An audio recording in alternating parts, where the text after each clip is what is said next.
مزدور روزہ کیسے رکھے؟ کیا مزدور کے لیے روزہ معاف ہے جو بہت زیادہ کٹھن کام کرتا ہو؟ اگر ان کو روزہ رکھنا ضروری ہے تو رمضان میں پیسوں کا کہاں سے انتظام ہوگا؟ محمد تسلیم اختر صاحب انڈیا سے پوچھتے ہیں. بڑا اچھا سوال ہے جی.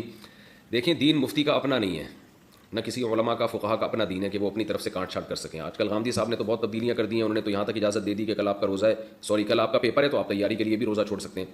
لیکن قرآن و سنت میں ہمیں صرف دو اعذار ملتے ہیں جن میں روزہ چھوڑنے کی اجازت ہے، ایک سفر میں اور ایک بیماری میں.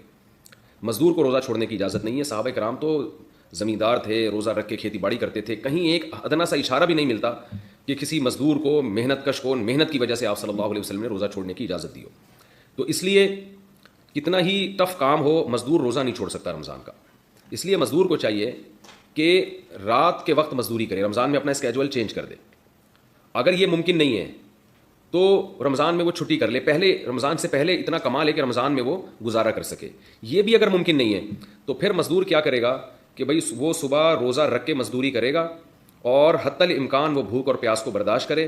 اور جب ناقابل برداشت حالت ہو جائے، اس کو یہ خطرہ ہو کہ میں نے اگر روزہ نہیں توڑا تو مجھے کوئی بیماری لگ جائے گی یا میں بے ہوش ہو جاؤں گا یا خدا نخواستہ مر جاؤں گا، تو ایسی کنڈیشن میں ہر شخص کے لیے روزہ توڑنا جائز ہے.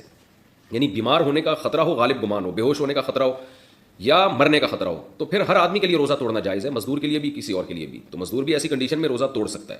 توڑ دے گا تو گناہ نہیں ہوگا، بعد میں قضا کرے وہ. لیکن حتی الامکان برداشت کرے. جب ناقابل برداشت ہو جائے، اور ناقابل برداشت کا مطلب ہے کہ بیماری کا خطرہ ہو یا موت کا خطرہ ہو. ایسے نہیں کہ برداشت نہیں ہو رہا، وہ تو روزے میں کسی کو کم روزہ رکھتا ہے، کسی کو زیادہ روزہ رکھتا ہے، وہ تو برداشت تو کرنا ہی پڑے گا. بھوک اور پیاس برداشت نہیں ہو رہی اور آپ نے روزہ توڑ لیا تو 60 روزوں کا کفارہ ہے، پھر 60 روزے لگاتار رکھنے پڑیں گے. لیکن اگر اتنا ناقابل برداشت ہو گیا کہ آپ کو ڈر ہے کہ بھائی نہیں توڑا تو میں بے ہوش ہو جاؤں گا یا کوئی بیماری ہو جائے گی مجھے، یا جیسے شوگر کے مریضوں کو شوگر لیول لو ہوتا ہے، ان کو تو موت کا خطرہ ہوتا ہے، یا یہ کہ میں مر جاؤں گا یعنی موت کا خطرہ ہے، تو ایسی کنڈیشن میں پھر اس کے لیے روزہ توڑنا جائز ہے. تو ایسا مزدور فقہا کہتے ہیں روز روزہ رکھے گا، روز روزہ توڑ دے گا اگر یہ خطرہ ہو. کیونکہ ایسے مزدور کے لیے روزہ چھوڑنے کی دلیل ہمارے پاس نہیں ہے، روزہ توڑنے کی دلیل ملتی ہے ہمیں، تو چھوڑا نہیں جائے گا.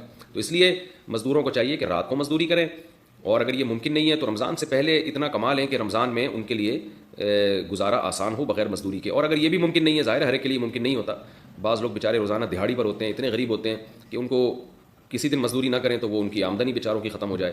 تو عام لوگوں کو بھی خیال کرنا چاہیے ایسے مزدوروں کا. لیکن پھر بھی اگر کوئی انتظام نہیں ہوتا تو پھر مزدور پر لازم ہے کہ وہ روزہ رکھے. میرے پاس لوگوں کی کالز آتی ہیں، میرے پاس کیا سارے علماء کے پاس آتی ہیں کالز کہ وہاں گرمی ہے، تھر کے ریگستان میں ہم محنت کر رہے ہیں، اور بعض لوگ کہتے ہیں کہ ہم جناب ادھر دبئی میں ریگستانوں میں پروجیکٹ پہ کام کر رہے ہیں، ہم کیسے روزہ رکھیں؟ تو بھائی روزہ رکھنا پڑے گا کیونکہ اللہ کا حکم ہے فمن شہید منکم الشہر فلیصم.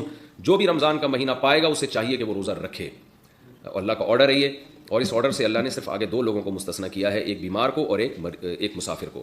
تو مزدور بھی داخل، جن کا کل پیپر ہے وہ بھی داخل. پوری امت مسلمہ کو رمضان کا روزہ رکھنا پڑے گا، اور ناقابل برداشت ہو جائے تو اس کا میں نے حکم آپ کو بتا دیا ہے.